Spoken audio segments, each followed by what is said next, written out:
ഇദ്ദേഹം ഒരു ആർട്ടിസ്റ്റ് ആണ്. എന്ത് ആർട്ടിസ്റ്റ് ആണെന്ന് അറിയാമോ? ചത്തുപോയ ജീവികൾക്ക് ജീവൻ കൊടുക്കുന്ന ആർട്ടിസ്റ്റ്. അതെ, ചത്തുപോയ പക്ഷികളുടെയും മൃഗങ്ങളുടെയും തോലും തൂവലും എടുത്ത് അത് നല്ലതുപോലെ വൃത്തിയാക്കി ക്ലേയും മറ്റും ഉപയോഗിച്ച് സ്റ്റഫ് ചെയ്ത് അതിനെ ജീവൻ തുടിക്കുന്ന ആർട്ടുകൾ ആക്കിമാറ്റലാണ് ഇദ്ദേഹത്തിന്റെ ജോലി.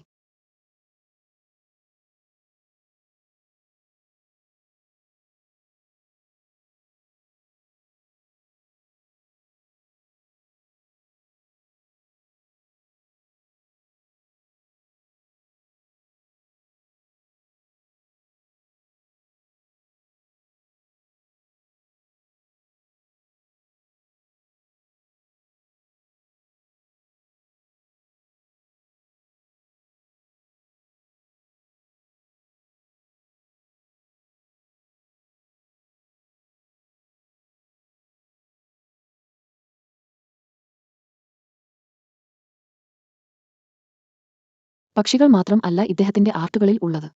പാമ്പും കുറുക്കനും അങ്ങനെ നിരവധി മൃഗങ്ങൾ ഉണ്ട്. എങ്ങനെയുണ്ട് ഇദ്ദേഹത്തിന്റെ ആർട്ട്?